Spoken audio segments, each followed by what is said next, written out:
Hey guys, so I want to relate a little story to you. A little while back, I was getting a new guy started in business, and it was the second time around since he had started and quit years earlier without any success in the same business, but a different upline. And this time he was excited about being able to work directly with me since I'm a top producer and a six-figure earner. So I got him off to a fast start and then worked that part of his business in building a huge taproot with a steady volume and obviously income after that. So after working with me for a few months, he felt ready to duplicate exactly what I was doing in the second taproot for his business.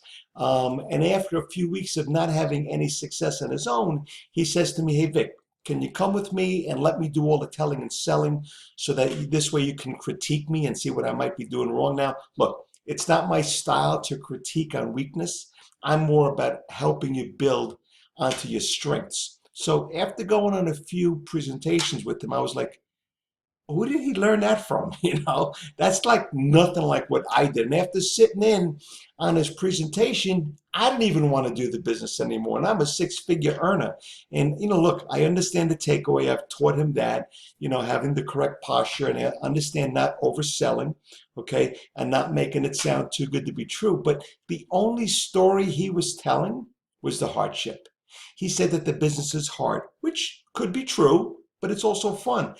He said it's not going to grow as fast as you want. Is any business ever going to grow as fast as you want? It's going to disappoint you.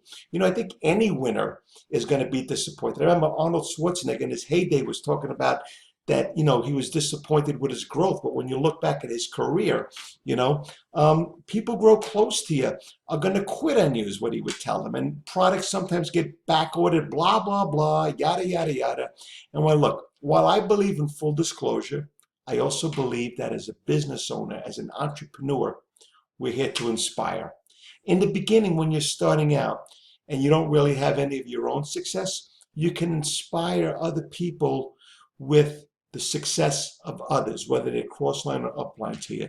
Then you can inspire with your small wins and finally with your big successes. My friend here could have inspired simply by talking about what his own high expectations were and why he obviously got started again, and his fast success and growth in working with the top producers such as myself, and anyone on his team would have had full access to me, and how we would duplicate the same in building their taproot in the same way that I built him a solid foundation. But some folks come in with so much baggage and negativity that it takes them a longer time of self-development than others that may have come in without as much negative baggage.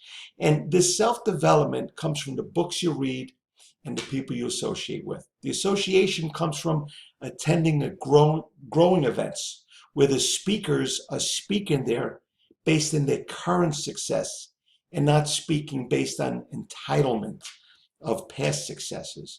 The association also comes from audios listened to and online webinars that you attend and teaching videos. In addition, this is so important. You've got to have a dream to succeed. Your dream will inspire. Having a dream is like filling your car's gas tank. It will get you going. And having a really big dream, that will really move you. It's like filling your Lamborghini with high octane premium gas, and that will get you there faster. But like any powerfully fast car, the gas tank needs to be filled often, as does your dream tank. So you hit a short-term goal that you associated a short-term dream with it. You hit a short-term goal, fulfill a short-term dream, then you get a new goal, a new dream, as well as your long-term goal. In life, you're either growing or stagnating. There's no staying level. So the importance of a short-term goal versus long-term goal is just like as if you're going on a long trip. If I'm going from New York to Florida and I'm driving, let's say, the first thing it's going to do, well, let's say I'm going from New York to Staten Island, okay? The first thing it's going to do is going to say, get on the highway. That's a short-term goal. Next thing it's going to do says, get off exit whatever to get onto the Belt Parkway. That's another short-term goal past the first short-term goal. Then it's going to say, get onto the Verrazano Bridge. That's my third short-term goal. Then it's going to say, pay the toll and get off at Richmond Boulevard or Richmond Avenue. That's another short-term goal. Make a right, go down, boom, you're at the Staten Island Mall. My long-term goal. Now, in this case, the long-term goal is an hour away, but there was short-term goals along the way in the same way that you're going to build your business. Got a few short-term goals, maybe to create a landing page, get your first opt-in, okay, or create your first blog. Then get your first opt-in by publishing that blog onto social media, and then email that first subscriber onto your email list, and then continue with the second blog and the third blog, and then get more subscribers and email those subscribers, and then convert some of them. So for the long term, and then maybe when you hit your first $1,000 per month, you reward yourself with something. You obviously want to reinvest in your business. Maybe when you hit $3,000 a month, you reward yourself with a different goal. Let's just say one of your goals is a digital camera, although we all got our phones now, so I don't know why that would be a goal, but let's just say you want to separate your camera with your phone. You got this digital camera. Now, let's say this digital camera is $400 or $500. Now, you could probably afford that now.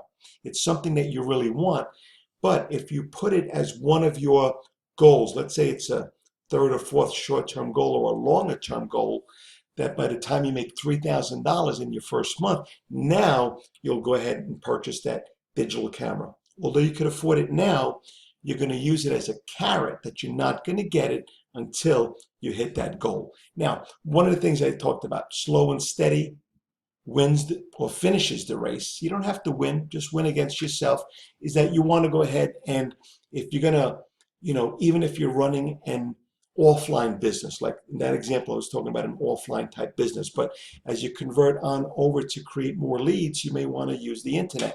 So the first thing is you're going to want what we call a blog. Like if you take a look at a blog, the most successful, profitable websites on the internet right now are blogs, okay? So talking about success, the White House, they're on a blog. Huffington Post, probably one of the most profitable blogs out there is a blog. It's a website that's a blog. So you want to have your own blog because it's a way of getting subscribers to find you. So what we're going to do here is you see one of these blogs that I wrote, and it's got a nice featured image which will show up on Facebook when you post it or other social media. It's got a couple of images inside to get the point across, and then I actually load up an actual video in here. Actually, two books by a guy named Burke Hedges. All right, good looking. Okay, so that's a little video, and then I've got my call to action buttons where they can actually look at this, like the content, and decide, yeah, send me some more information about this. Okay, this all comes from what we call the Empower Network. The Empower Network will help any new person get started because we teach you on a daily basis the 3 daily shortcut habits, and then we give you a 5-point checklist to follow. You do that every day, Monday through Friday, and after a while it's going to be ingrained within you. It's going to turn you into an internet marketer and by default an email marketer. So in addition to that, we've got blog posts that you can go ahead and write. These are a bunch of blog posts, the back office. It's just a regular WordPress blog post. And then from that, as people do click on the call to actions and they opt in, they're going to go ahead and be part of your subscriber base. Right now, I've got 6,770 subscribers. I could send them an instant email, okay? And in addition to that, I can go ahead and set up a webinar, an automated webinar with them, send them a video, email, whatever I want with that, okay? And by posting and following those 5 steps that we talked about here, which is going to create a lot of social engagement. I cleared my Facebook out this morning, and there I am. I've got 16 new friend requests again, all based on posting content on social media.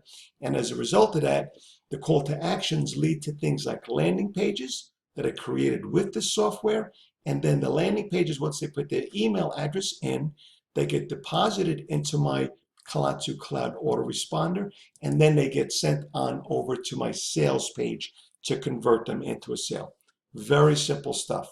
So with that, I look forward to seeing you on the next one, and you can do it, and I'm here to help you get it done.